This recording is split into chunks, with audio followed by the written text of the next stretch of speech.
Good midday. It is right at 12 o'clock, Wednesday, March 5th, and a beautiful day the Lord has made. Madam Clerk, will you mind opening the roll for roll call?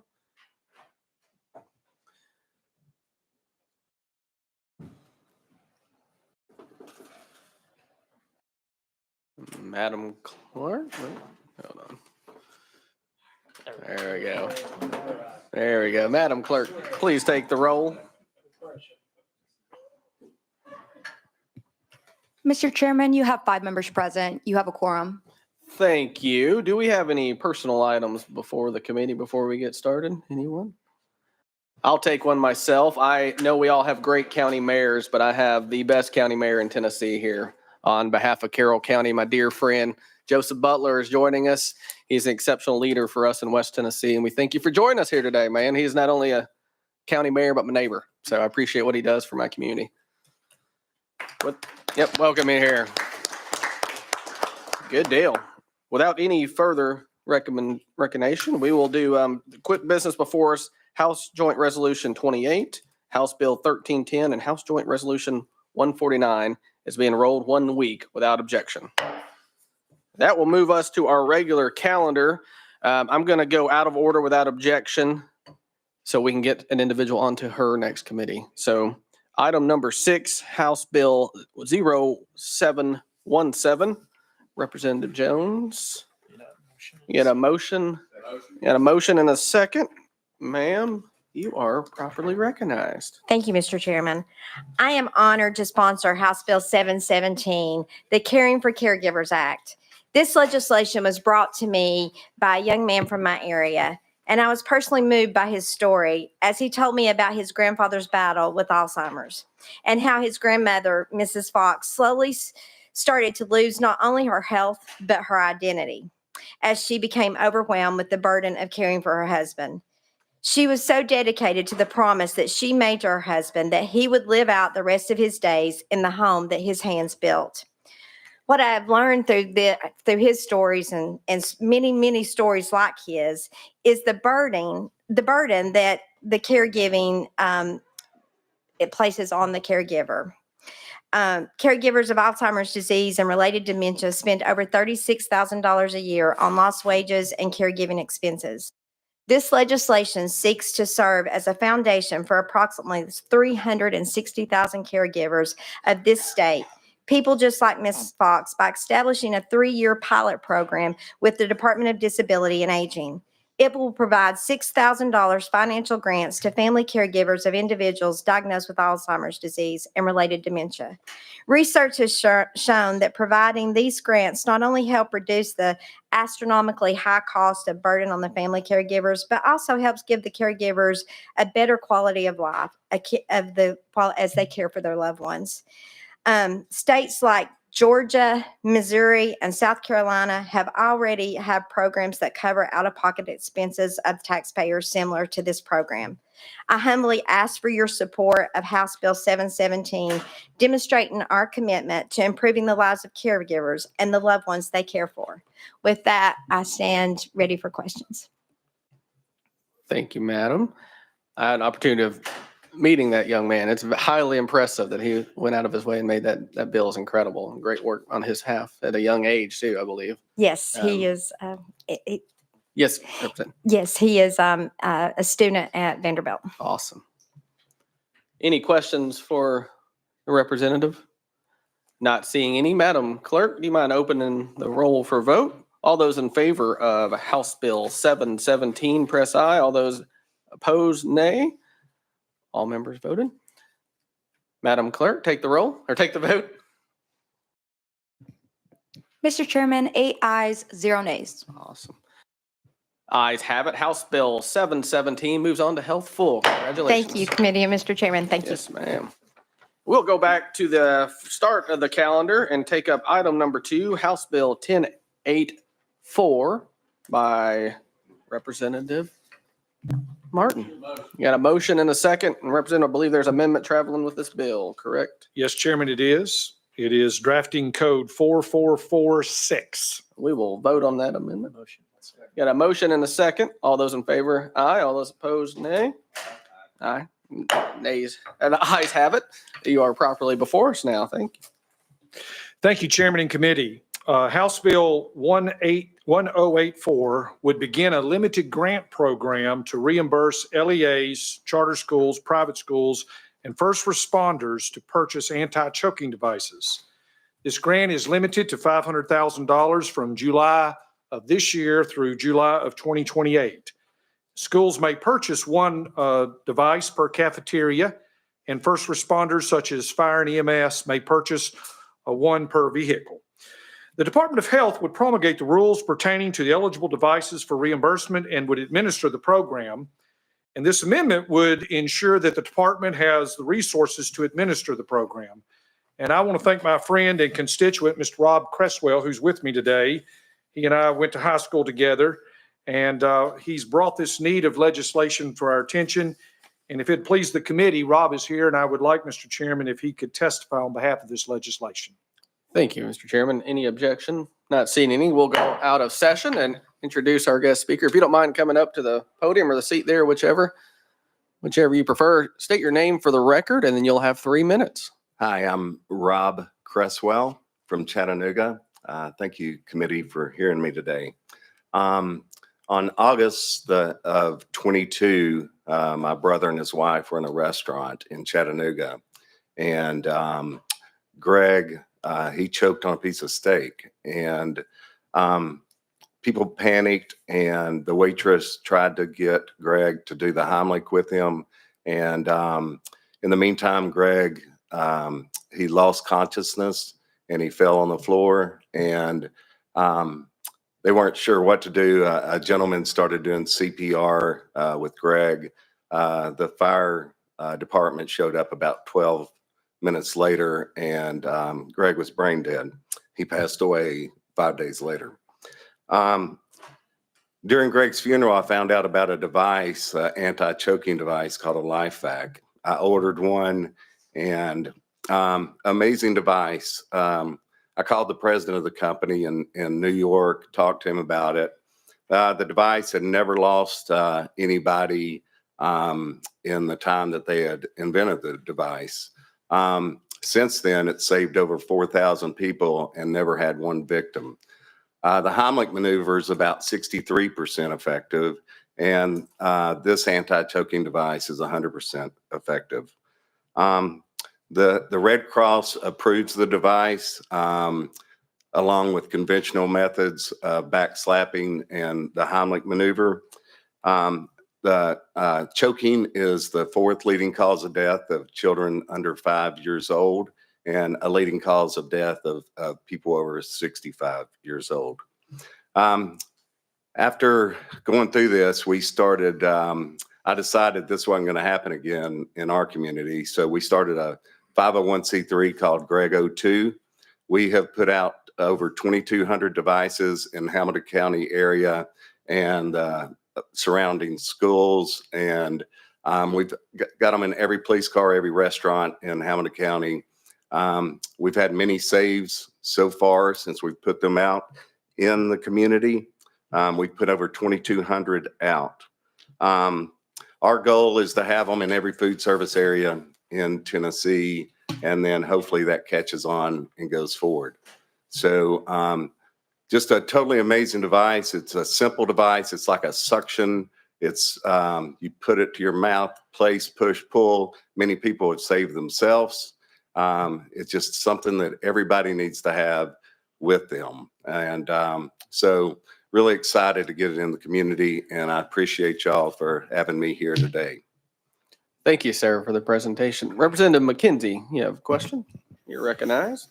Yes, thank you, Mr. Chair, and thank you for coming. Again, I know you came last year, and first time I'd ever heard about it was last year, and you gave us devices. I actually donated mine to my local high school for reasons that, well, why you're in front of us today. It's ability, I would love to have it, but the chances are it happened at a more public event than me being around. So again, thank you for your advocacy. And you know, the one thing that I've seen and is it's a quiet event. People think it's kind of like the drowning. It's when someone's choking, there's, you know, until it's almost too late, there's nothing really visible that you see them, other than than that. But my question to you is, as you describe your brother's tragic event, I know we're not going to CPR class, but sometimes it's good to educate people. What's the best way to deal with that, I guess, sitting, and then what's the best way to deal with that absent this device once he falls? I'm sure you've, done a lot of work on that. Do you know how to deal with a choking person, maybe sitting or standing, as opposed to when they fall in? Well, it just depends on where they are. People in wheelchairs, it's almost impossible to do the Heimlich. We advocate the Heimlich maneuver because everybody doesn't have an anti-choking device. So if you go to grego2.org, we have directions on the Heimlich. But it just depends on what position the person's in. With this anti-choking device, it doesn't matter if they're standing up, sitting down, laying down, in any position. But a back slap is another way that the Red Cross is approved, and that's 5 hard slaps on the back, and you continue that up to 4 times. So that's a way that if you're in a position and somebody is choking, that's one way that you can do that. The trouble with the Heimlich is you can't, if you're a small person, you can't get around a large person. Mm-hmm. And so there's some setbacks on the Heimlich. It can break ribs in some people. So I hope I answered your question. Representative, you're recognized. You did, and again, I know you're talking it every day, but the whole 5 slaps 4 times is probably news to a lot of people. So again, Right. Thank you for your advocacy. Thank you. Thank you. Thank you. Any other questions? Yeah, Representative Mitchell, you're recognized. Yeah, thank you, Mr. Chairman. How much does one of these life packs cost? So we put them in acrylic containers, and we came up with acrylic container because we were afraid they come in a bag, and we were afraid that they would get put in a drawer, and when somebody had an emergency, people would forget where they put it. So we supply acrylic box, and with that box, it cost us about $70 to put one on a wall. So it's very inexpensive. Thank you. Any additional comments, questions? I appreciate you, Mr. Rob, bringing this to us and Thank you. discussing that. Obviously, it's a life-saving tool for many, but especially with our young kids as Yes, well, as we yes. discussed. But I appreciate Yes. that. Thank you Without very further much. objection, we'll go back into session. Representative recognized. Any further questions for the representative? Not seeing any. Without, let's see. Madam Clerk, we will take a vote, if you don't mind opening the vote. All those in favor of House Bill 1084, vote aye. All opposed, no. Madam Clerk, please take the vote. Mr. Chairman, 8 ayes, 0 nays. The ayes have it. House Bill 1084 moves on to Health 4. Thank you, Chairman and committee.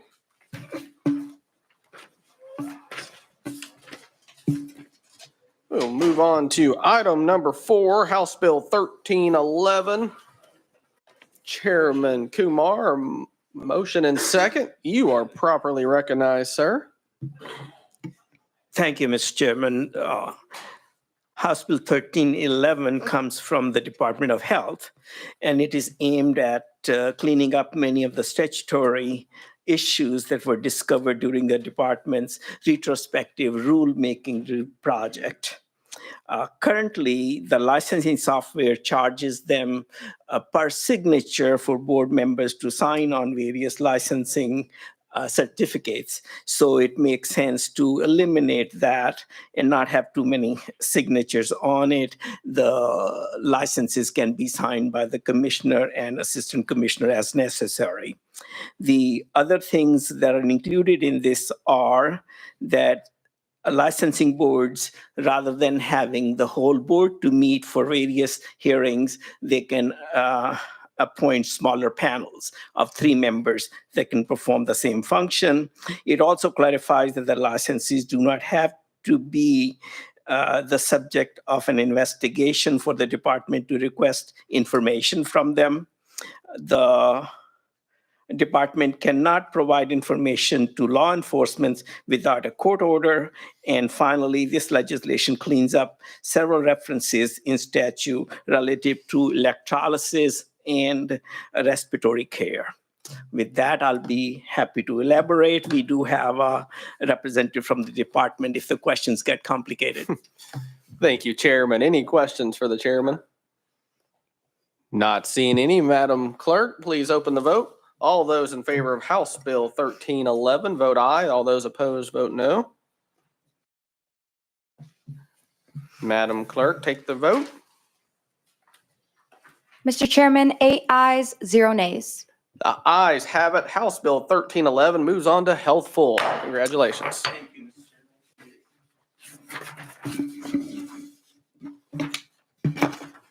All right, that brings us to item number 7 on our list, which is House Bill 702 by Chairman Leatherwood.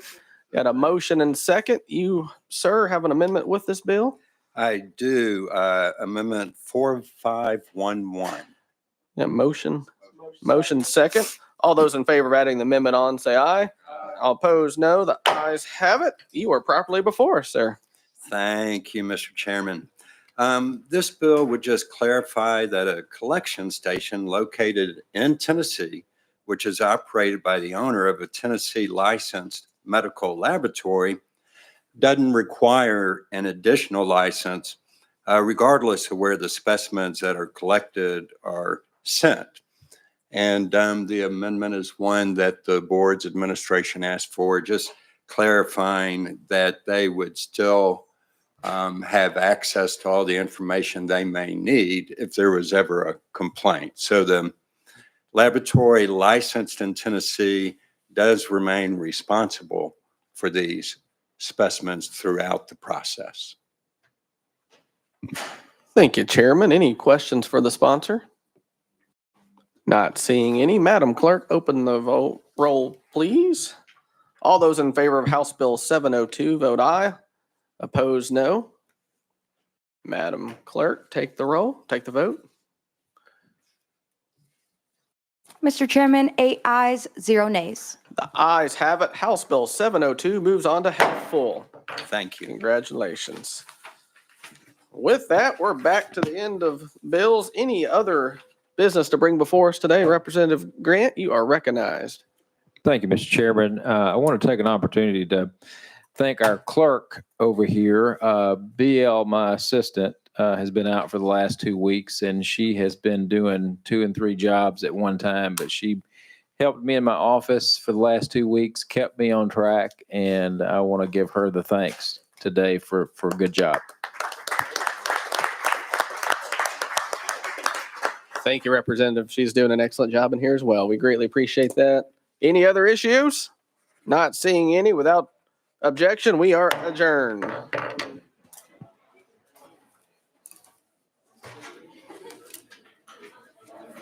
Not too bad, not too bad.